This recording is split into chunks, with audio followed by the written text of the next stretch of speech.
دین کا, کتاب کا, سنت کا پابند ہو. اب ایک قسم ایسی ہے, یہ یاد رکھیں, عوام الناس خاص طور پہ, یہ اگلا درجہ جو ہے اس کو یاد رکھیں, ذہن نشین کریں. اس کو کہتے ہیں استدراج. الف, سین, تے, دال, رے, الف اور جیم. استدراج. دکھنے میں یہ کرامت ہوتا ہے, دکھنے میں یہ کرامت ہوتا ہے, مگر یہ کرامت نہیں ہوتا. استدراج کو مکر شیطانی بھی کہتے ہیں. آپ نے اگر عین الفقر کا, شمس العارفین کا, نور الہدا کا, ان کتب کا مطالعہ کیا ہے تو آپ نے جگہ جگہ دیکھا ہوگا حضرت سلطان العارفین سلطان باہو رحمت اللہ علیہ استدراج کا ذکر کرتے ہیں. استدراج کیا ہے؟ دکھنے میں کرامت ہے مگر کرامت نہیں ہوتا. اس کی تشریح میں امام عبدالعزیز برہاروی رحمت اللہ علیہ فرماتے ہیں نبراس میں, فما لا يكون مقرونا بالایمان والعمل الصالح يكون استدراجا سواء صدر عن کافر او عن مؤمن فاسق. کہ پس جو ایمان اور عمل کے ساتھ ملا ہوا نہ ہو, ایمان اور عمل کے ساتھ ملا ہوا نہ ہو لیکن خلاف عادت ہو, اس کو استدراج کہتے ہیں. اور آپ فرماتے ہیں کہ استدراج مومن فاسق کے وجود سے بھی ہو سکتا ہے, مومن فاسق کے وجود سے بھی ہو سکتا ہے اور کافر کے وجود سے بھی ہو سکتا ہے استدراج. مثلا آپ نے جوگیوں کے کہانیاں پڑھی ہوں گی, یہ جادوگروں کے متعلق آپ پڑھتے ہیں. خیر, جادو استدراج سے ایک الگ قسم ہے, اور اس کی آگے مزید تفصیل کے اندر حافظ عبدالعزیز برہاروی رحمت اللہ علیہ فرماتے ہیں کہ ایک بندہ وجود کی ریاضت شروع کر دے, وہ بے شک ایمان پہ نہ ہو, وہ بے شک عمل صالح پہ نہ ہو, لیکن ریاضت کرتے کرتے کرتے کرتے, جسے جوگی جوگ کمانا کہتے ہیں. اب جوگ کمانے میں لا الہ الا اللہ محمد الرسول اللہ کہنا شرط نہیں ہے, اس میں حرام خوراکیں بھی ہیں, حرام غذائیں بھی ہیں, حرام کلمات بھی ہیں, شرک بھی ہے, کفر بھی ہے, اور بھی کئی چیزیں ہیں. لیکن وہ جوگ کماتے کماتے کماتے کماتے کماتے جوگی کے اندر بھی یہ قوت پیدا ہو سکتی ہے, یہ قوت پیدا ہو جاتی ہے کہ وہ خرق عادت کر سکتا ہے, خلاف عادت کر سکتا ہے. یعنی آگ لگا بھی سکتا ہے, آگ بجھا بھی سکتا ہے. پتھر پڑا ہے, پتھر کو بغیر ہاتھوں کے اٹھا دے. کوئی چیز زندہ کھڑی ہے تو اس کو توڑ کے دو ٹکڑے کر دے. یہ اس جوگی کے وجود کے اندر بھی صلاحیت پیدا ہو جاتی ہے. اس لیے شیخ عبدالعزیز فرماتے ہیں وَهَذَا امتحان شدید لضعفاء المسلمین, کہ کمزور ایمان کے مسلمان کے لیے یہ بڑا سخت امتحان ہوتا ہے کہ ہن میرے دیا کوئی پلو بندہ, ان پڑھ بندہ, وہ کہیں جوگی نو ویکھے کہ میاں چنگا بھلا ککر کھلائی, جو این کیتے اس تے ڈھے پیا, ہوائے چڈن لگ گیا. جوگی ہوا میں بھی اڑتے ہیں, آپ کے علم میں ہونا چاہیے. استدراج میں یہ ساری چیزیں ہیں. اب آپ ایک بندے کو ہوا میں اڑتا دیکھیں, بندہ کہے گا ضرور اس کے اندر کوئی کرامت. بھئی ولی کی یہی نشانی ہوتی ہے, اور کیا نشانی ہے ولی کی؟ اس لیے حضرت سلطان العارفین رحمت اللہ علیہ نے جو مرشد کے معیارات لکھے ہیں, آپ فرماتے ہیں کہ مرشد کی شناخت کرنی ہے تو کرامت کوئی معیار نہیں, اس لیے کہ کرامت تو استدراج کی بھی, استدراج کو بھی کرامت کہا جا سکتا ہے. ایک ہی چیز ہے استدراج اور کرامت, لیکن ان میں فرق ایمان اور بے ایمانی کا ہے, فرق ان میں حلال اور حرام کا ہے, فرق ان میں کفر و ایمان کا ہوتا ہے. اس لیے فرمایا گیا ہے کہ محض ظاہری کرامات کو دیکھ کے ایمان مت ہار دو کسی کے سامنے, بلکہ اس بندے کے ایمان کی تصدیق کرو. اور اسی طرح آپ فرماتے ہیں کہ المعونۃ لعوام المؤمنین ممن لیس فاسقا ولا ولیا, کہ جو معونہ ہے یہ ایسے لوگوں کے لیے بھی ہوتی ہے کہ جو فاسق تو نہیں ہوتے مگر ولی بھی نہیں ہوتے، ایمان کے نچلے درجے میں رہ کر بھی وہ عبادت میں ریاضت میں مشقت کرتے رہتے ہیں، ان کو ولایت نہیں ملتی، مگر ان کے وجود سے خرق عادت ہو سکتا ہے، یہ کرامت نہیں کہلائے گی۔ جو خرق عادت کرامت کہلاتا ہے وہ لازم ہے کہ کسی ولی کے وجود سے ہو۔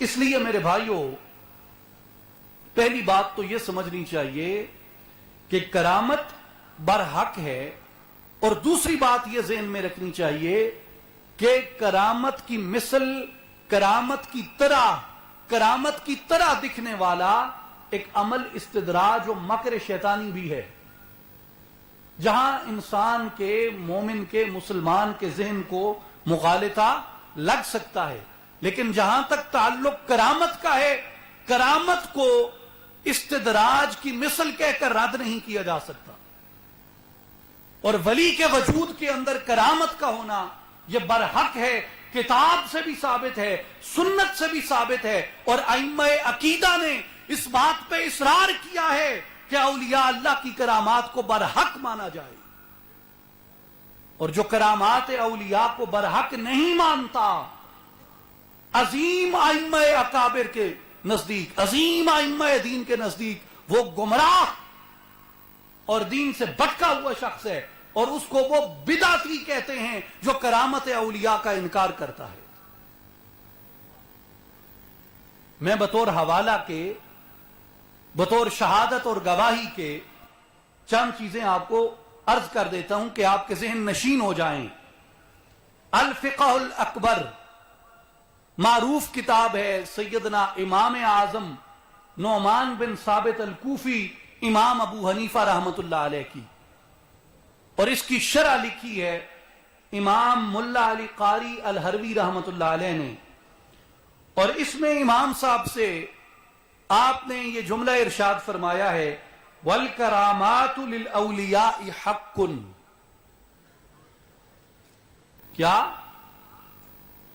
وَالْكَرَامَاتُ لِلْأَوْلِيَاءِ حَقٌّ، کہ اولیاء اللہ کے وجود کے لیے کرامت کا ثابت ہونا برحق ہے، اور اس کی شرح میں ملا علی قاری شرح فقہ الاکبر میں فرماتے ہیں ای ثابت بالکتاب والسنہ، یعنی امام صاحب کے فرمانے کا مقصد یہ ہے کہ اولیاء اللہ کی کرامات برحق ہیں اس لیے کہ کتاب و سنت سے ثابت ہیں۔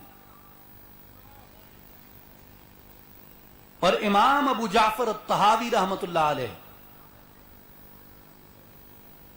عقیدہ کے، فقہ حنفی کے عظیم ترین امام ہیں، عقیدے میں اپنا الگ منہج رکھتے ہیں امام ابو جعفر الطحاوی رحمت اللہ علیہ۔ آپ اپنے العقیدہ میں فرماتے ہیں وَنُؤْمِنُ بِمَا جَاءَ مِنْ كَرَامَاتِهِمْ وَالصَّحَّ عَنِ الثِّقَاتِ مِنْ رِوَایَاتِهِمْ۔ آپ فرماتے ہیں کہ ہم ایمان رکھتے ہیں ان خوارق، ان خرق عادات باتوں کے اوپر جو اولیاء اللہ کی کرامت کے طور پہ واضح ہوئی ہیں، جن کو ثقہ راویوں نے روایت فرمایا، ہم ان کے برحق ہونے میں شک نہیں کرتے۔ امام ہیں فقہ میں، حدیث میں، عقیدہ میں ابو جعفر طحاوی رحمت اللہ علیہ، وہ فرماتے ہیں کہ اولیاء کی کرامات برحق ہیں۔ اور شرح عقیدہ نصفیہ کے اندر، شرح عقائد مشہور کتاب ہے امام سعد الدین تفتزانی رحمت اللہ علیہ کی، آپ نے بھی امام اعظم ابو حنیفہ رحمت اللہ علیہ کا یہ قول لیا وَالْكَرَامَاتُ لِلْأَوْلِيَاءِ حَقٌّ، کہ اولیاء کے لیے کرامات برحق ہیں، اور اس کی شرح میں فرماتے ہیں وَالدَّلِيلُ عَلَى حَقِيقَةِ الْكَرَامَاتِ تَوَاتَرَ عَنْ كَثِيرٍ مِّنَ الصَّحَابَةِ وَمِن بَعْدِهِمْ بِحَيْثُ لَا يُمْكِنُ إِنْكَارُهُ۔ وہ فرماتے ہیں کہ کرامت کی حقیقت پر وہ ساری باتیں دلیل ہیں جو صحابہ سے اور ان کے بعد لوگوں سے تواتر کے ساتھ ثابت ہوئی ہیں، یہاں تک کہ ان کے ہونے سے، ان کے برحق ہونے سے انکار ممکن ہی نہیں رہا۔ اور پھر آگے فرماتے ہیں الکتاب ناطق بظہورہا، یہاں تک کہ اللہ کی کتاب کرامات اولیاء کے حق ہونے کے اوپر ناطق ہے. اللہ کی کتاب کرامات اولیاء کے حق ہو جاتی. اولیاء کی کرامات کے برحق ہونے کے لیے قرآن کے یہی دو ثبوت کافی ہیں. امام عقیدہ امام سعد الدین تفتزانی کا یہ قول ہے. اسی طرح قاضی ابو الفضل عد الدین عبد الرحمن الایجی رحمت اللہ علیہ، انہوں نے کتاب المواقف میں اسی سے ملتا جلتا قول ارشاد فرمایا. میں طوالت وقت کے پیش نظر مختصر کرتا ہوں. اور امام شمس الدین ابو العون محمد بن احمد السفارینی الحنبلی رحمت اللہ علیہ نے اپنی کتاب لوامع الانوار البہیہ میں پوری ایک فصل قائم کی ہے، الفصل فی ذکر کرامات الاولیاء و اثباتها. اور اس فصل میں وہ اس فصل قائم کرنے کے بعد لکھتے ہیں وَهَذَا مِنْ عَقَائِدِ السُّنِّيَّةِ الَّتِي يَجِبُ فِي اعْتِقَادِهَا وَلَا يَجُوزُ نَفْيُهَا وَإِهْمَالُهَا. امام سفارینی فرماتے ہیں کہ کرامات اولیاء اہل السنہ کے عقیدہ کا حصہ ہیں.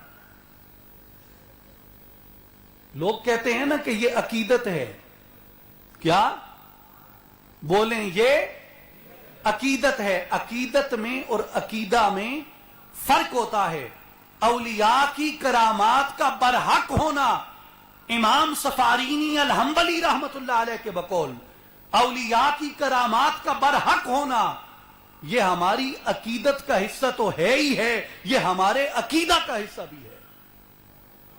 وَهَذَا مِنَ الْعَقَائِدِ السُّنِّيَّةِ، یہ اہل السنہ کے عقیدے میں سے ہے. اور ان پہ اعتقاد رکھنا الَّتِي يَجِبُ فِي اعْتِقَادِهَا، ان کے اوپر اعتقاد رکھنا واجب ہے. وَلَا يَجُوزُ نَفْيُهَا وَإِهْمَالُهَا، اور اس کو رد کرنا اور اس کی نفی کرنا یہ تمہارے لیے جائز نہیں ہے. یعنی اس پہ اعتقاد رکھنا واجب ہے اور اس کی نفی کرنا جائز نہیں ہے. اب آئیں وہ لوگ جو کرامات اولیاء کا انکار کرتے ہیں. پہلا قول، اس کی بڑی اہمیت ہے جو میں عرض کر رہا ہوں. قول اول جو میں پیش کر رہا ہوں یہ کس کا ہے؟ امام العقیدہ، امیر المؤمنین فی الحدیث، امام الفقہ، سیدنا امام احمد ابن حنبل رضی اللہ عنہ. اس کی بڑی سگنیفیکنس ہے. آپ کا جو عقیدہ ہے العقیدہ للامام احمد ابن حنبل، جس کو روایت کیا ہے امام ابو بکر الخلال رحمت اللہ علیہ نے، جو شاگرد ہیں امام احمد ابن حنبل کے دونوں صاحبزادوں کے، عبداللہ بن احمد ابن حنبل کے بھی اور صالح بن احمد ابن حنبل کے بھی. ابو بکر خلال رحمت اللہ علیہ نے جو عقیدہ روایت کیا امام احمد ابن حنبل رضی اللہ تعالیٰ عنہ کا، اس میں وہ امام احمد کا عقیدہ بیان کرتے ہوئے کہتے ہیں کہ امام احمد ابن حنبل رضی اللہ عنہ کا قول ہے وَيُنْكِرُ عَلَى مَنْ رَدَّ الْكَرَامَاتِ وَيُدَلِّلُهُ. امام احمد رحمت اللہ علیہ اس شخص پر رد کرتے ہیں، اور جو شخص کرامات اولیاء کا انکار کرے امام احمد ابن حنبل اس کو گمراہ گردانتے تھے. جو رد کرے اولیاء کی کرامات پہ امام احمد نے اس بندے پر رد کیا اور اسے گمراہ قرار دیا جو اولیاء کی کرامات کا رد کرتا ہے. اب میں اس کی مزید وضاحت میں نہیں جاتا کہ اس موضوع کی ابتدا میں نے عقیدہ امام احمد ابن حنبل سے کیوں کی ہے. اہل علم اس بات کو سمجھتے ہیں، اس بات کو جانتے ہیں. پھر آئیں عقیدہ ماتریدیہ کے اور فقہ حنفی کے عظیم امام ابو بکر احمد بن علی الرازی الحنفی رحمت اللہ علیہ، وہ شرح بدع اعمالی میں فرماتے ہیں وَاعْلَمْ أَنَّ كَرَامَاتِ الْأَوْلِيَاءِ حَقٌّ فَنَكُونُ وَنُؤْمِنُ بِمَا جَاءَ فِي بَابِ كَرَامَاتِهِمْ وصح عن الثقات من رواياتهم، یعنی وہی بات جو پہلے ریپیٹ ہوئی اس کو وہ پھر ایک بار فرماتے ہیں کہ جو ثقہ راویوں سے جو روایت پہنچے اولیاء کی وہ کرامات پر حق ہوتی ہیں. اور پھر آگے فرماتے ہیں وَمَنْ أَنْكَرَ كَرَامَةَ الْأَوْلِيَاءِ كَانَ خَارِجِيًّا وَمُعْتَزِلِيًّا وَهُمَا يُنْكَرَانِ الْآيَةِ. ابو بکر رازی الحنفی شرح بدء اعمالی میں فرماتے ہیں کہ کرامات اولیاء میں صرف دو لوگوں نے انکار کیا. کنہوں نے؟ دو لوگوں نے. اور جمہور اہل السنہ و جماعہ کے نزدیک، اشاعرہ، حنابلہ، طحاویہ، ماتریدیہ کے نزدیک، احناف، مالکیہ، شافعیہ، حنابلہ کے نزدیک وہ دونوں فرقے گمراہ ہیں اور ارتداد کی راہ کے اوپر گامزن ہیں، معتزلہ بھی اور خارجیہ بھی. امام ابو بکر رازی رحمت اللہ علیہ فرماتے ہیں کہ کرامات اولیاء کا انکار ان دو فرقوں نے کیا، یا معتزلہ نے کیا یا خارجیوں نے کیا. خارجیوں اور معتزلیوں کے علاوہ کسی نے بھی، کسی برحق طبقہ اہل سنہ نے، کسی برحق طبقہ مسلمین نے کرامات اولیاء کا انکار نہیں کیا. لہذا اب جسے بھی دیکھو جو اولیاء کی کرامات کا انکار کرے، جو کرامات اولیاء کو برحق نہ سمجھے، جو کرامات اولیاء پہ سوال اٹھائے، سمجھ جاؤ کہ یا وہ معتزلی ہے یا وہ خارجی ہے.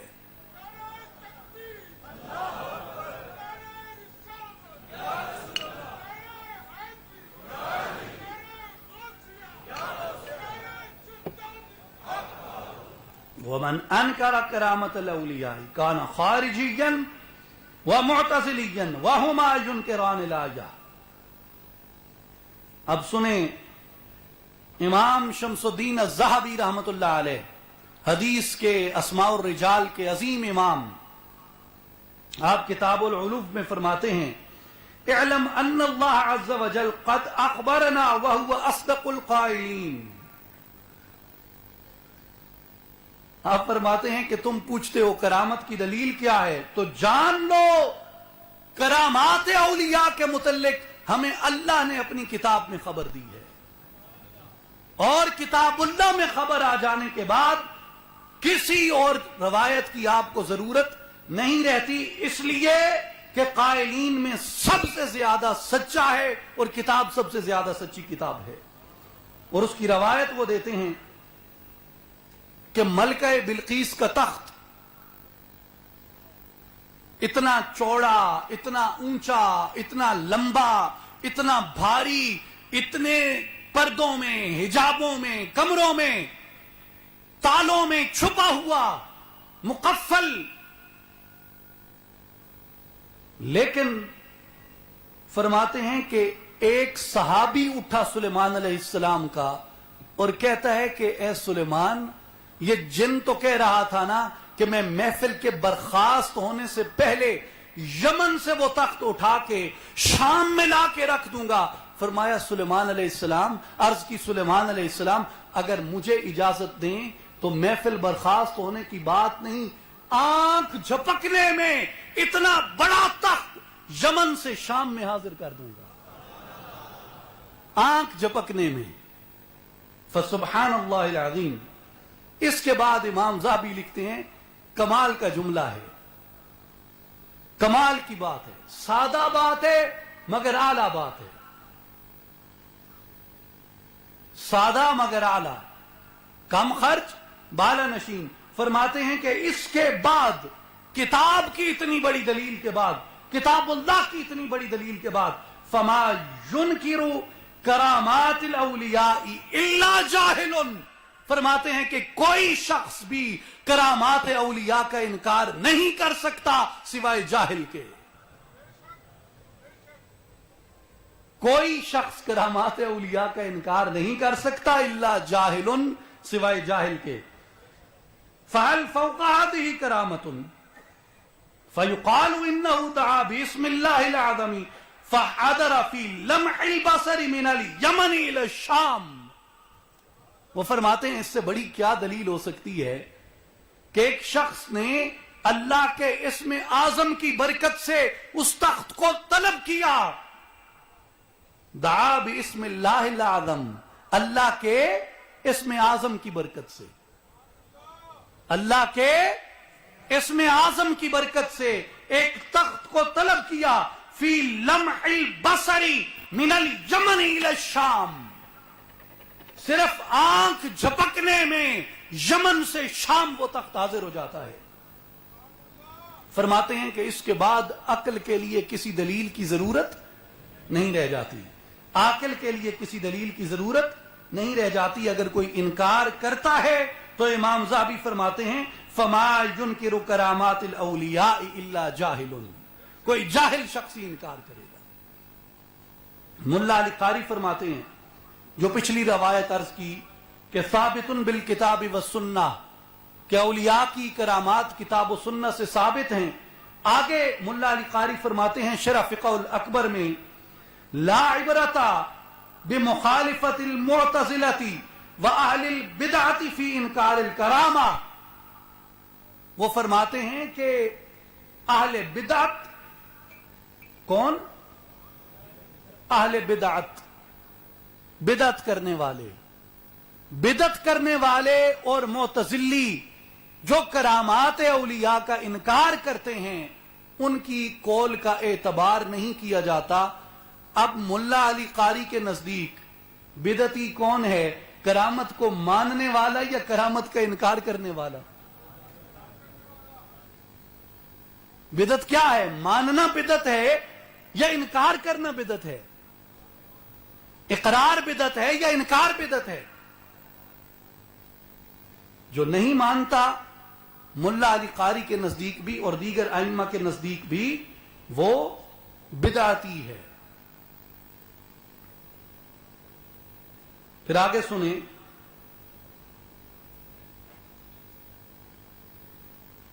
کہ کرامت اولیاء کا انکار دو باتوں پہ کیا جاتا ہے. ایک وہ یہ کہتے ہیں کہ یہ ہو نہیں سکتا کہ بندے سے ایسی بات وقوع پذیر ہو سکے. کیوں؟ وہ کہتے ہیں کہ یہ قانون قدرت کے خلاف ہے, بندے کی استطاعت میں یہ نہیں ہے, بندے کی استطاعت میں نہیں ہے. دلیل کیا ہے؟ قانون الہی. دلیل کیا ہے؟ بولے نا, دلیل کیا ہے؟ قانون الہی. کہ جی بشر کی یہ استطاعت ہے, بشر اپنی حد سے تجاوز نہیں کر سکتا. لوگوں سادہ سی بات سمجھ لو کہ دو چیزیں ہیں. کتنی؟ بولیں کتنی؟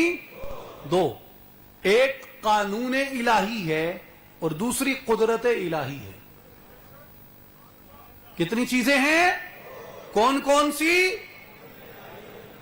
قانون الہی اور قدرت الہی. قانون کیا ہے؟ خلقنا الانسان من نطفۃ امشاج, ہم نے انسان کو ملے جلے نطفے سے پیدا کیا. یہ کیا ہے؟ قانون. ملے جلے نطفے سے مراد کیا ہے؟ کہ عورت اور مرد کے نطفے سے, مذکر اور مؤنث کے اختلاط اور امتزاج سے اس کو پیدا کیا, نر اور مادہ کے امتزاج سے اس کو پیدا کیا. یعنی ہر شخص عورت اور مرد دونوں کا بیٹا یا بیٹی ہوتی ہے یا ہوتا ہے. بکری ہے تو وہ بھی اسی طرح, گھوڑا ہے تو وہ بھی اسی طرح, گائے ہے تو وہ بھی اسی طرح, جنات ہیں تو وہ بھی اسی طرح, چرند پرند ہیں تو وہ بھی اسی طرح. ہر وہ چیز جو اپنی نوع کو, اپنی نسل کو آگے بڑھاتی ہے وہ اسی اصول سے, یعنی نر اور مادہ کے اختلاط سے اسی طرح سلسلہ آگے بڑھتا ہے. یہ قانون ہے, اس میں کسی کو شک و شبہ, کسی کو شک و شبہ نہیں ہے. یہ قانون الہی ہے اور قانون الہی اٹل ہے, انکار کی گنجائش اس میں نہیں ہے. اب قانون کیا تھا کہ نر اور مادہ کے اختلاط سے, نر اور مادہ کے امتزاج سے وہ نسل آگے بڑھے گی. یہ قانون الہی تھا, لیکن جب قدرت الہی آئی تو عیسیٰ روح اللہ کو بغیر باپ کے پیدا فرمایا.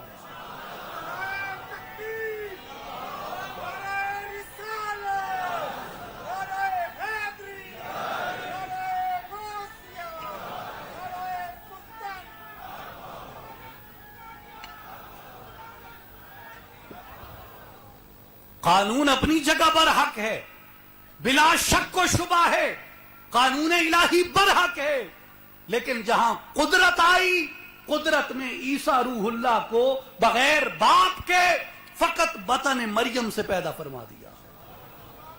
کہا پھر بھی جبرائیل روح پھونکنے آیا تھا، تو سنو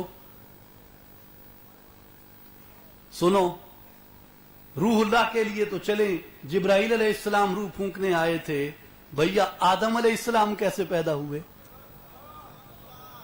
سمجھے نہیں آپ بات کو؟ یہاں تو چلے، ماں تو تھی، وہاں اللہ نے آدم علیہ السلام کو بغیر باپ کے، بغیر ماں کے پیدا فرمایا۔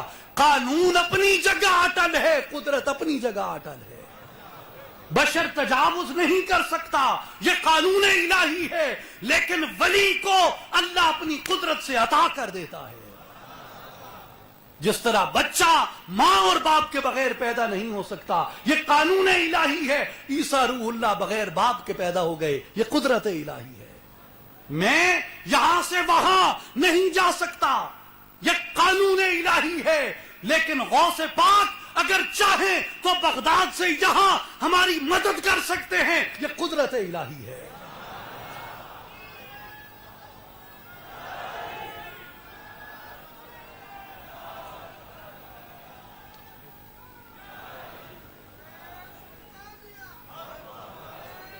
اس لیے قانون میں اور قدرت میں یہ ایک حقیقت سمجھنی چاہیے۔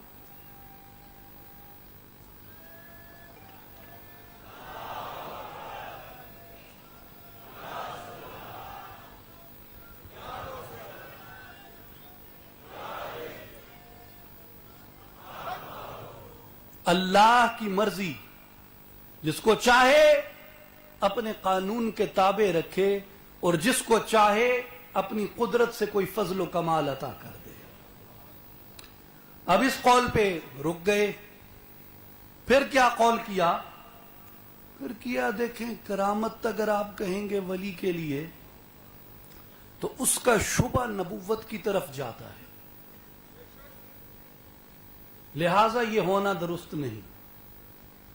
کرامت ہوگی تو کوئی بندہ کرامت کی بنیاد پہ کل کو کہہ دے گا میں نبی ہوں، معاذ اللہ، استغفر اللہ۔